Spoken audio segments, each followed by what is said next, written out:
A cena de fato é bastante bonita, né? Dois Sim. jogadores que trabalharam juntos, tem história ligada ao Corinthians, mas ela não simboliza o que foi essa noite de futebol, né? Que num olhar macro, ela diz muito a respeito do futebol brasileiro, né? É um produto mal entregue, né? O único jogo da Série A do Brasileirão, sábado à noite, todo mundo que gosta de futebol, da elite nacional, para pra ver, e o que foi apresentado foi algo dantesco, né? Algo deplorável. Corinthians e Red Bull Bragantino fizeram um jogo pobre de ideias, pobre de eficiência, de produção, de dinâmica, intensidade. Você até vê os jogadores saindo, né, desgastados. Você vê que ninguém tá andando, roubando ali, né? Mas é sempre correndo pro norte errado. Do Red Bull Bragantino, eu confesso que não espero grande coisa, né? Até porque é uma projeção diferente, é um novato na elite do futebol nacional. Então, há uma série de diferenças. Não tem torcida de massa, né? Então, é uma realidade bastante peculiar. O Corinthians não. O Corinthians tem investimento, o Corinthians tem uma legião, o Corinthians tem uma repercussão midiática absurda. Então, quando você se depara com isso, né, e quem não está acostumado a ver Corinthians e para ver, por se tratar de Corinthians, fica estarrecido. O que é isso? Isso é mais do mesmo.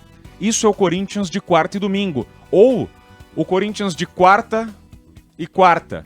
Ou o Corinthians de sábado e domingo seguinte. O Corinthians que tem dias para treinar, atividades, sessões de treinamento e não consegue evoluir.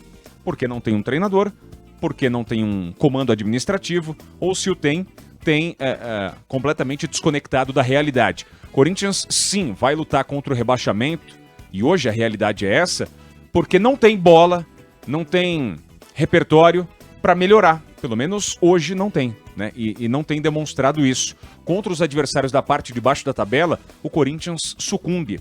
Qual jogo em que o Corinthians foi, dessas 13 rodadas completadas, superior, absoluto, diante do seu rival? Em nenhum jogo. Contra o Curitiba, vitória por 3-1 na Neoquímica Arena, em Itaquera, ainda nem tinha sido batizada. Esses 3-1 se construíram a partir do momento em que o Curitiba ficou com um homem a menos. Isso nos primeiros minutos do primeiro tempo. O Corinthians jogou quase que o jogo inteiro com um homem a mais. E suou uma barbaridade, né, para conseguir fazer a vantagem no placar. Cedeu empate, fez o 2-1 e o 3-1 só foi sair lá no finzinho.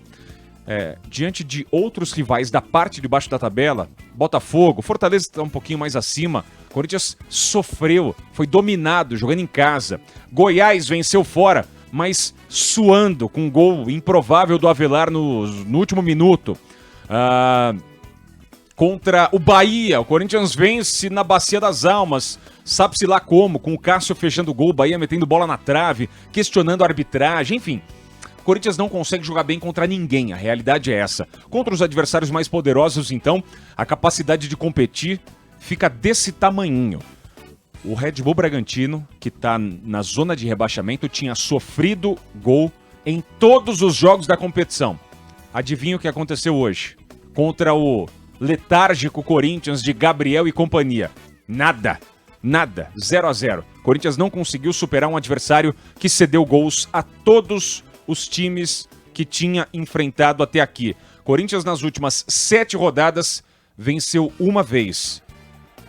15º lugar, 3 vitórias, 5 empates e 5 derrotas. Marcou 15 vezes, sofreu 17. Corinthians não tem sistema defensivo concreto e consolidado, não melhora a condição ofensiva. Corinthians não tem norte, não tem ideias. E sim, se permanecer assim, vai lutar sempre até o fim da competição na parte de baixo da tabela. Se vai se salvar ou não, aí é uma outra questão. 2007 tá longe, mas tá bem perto.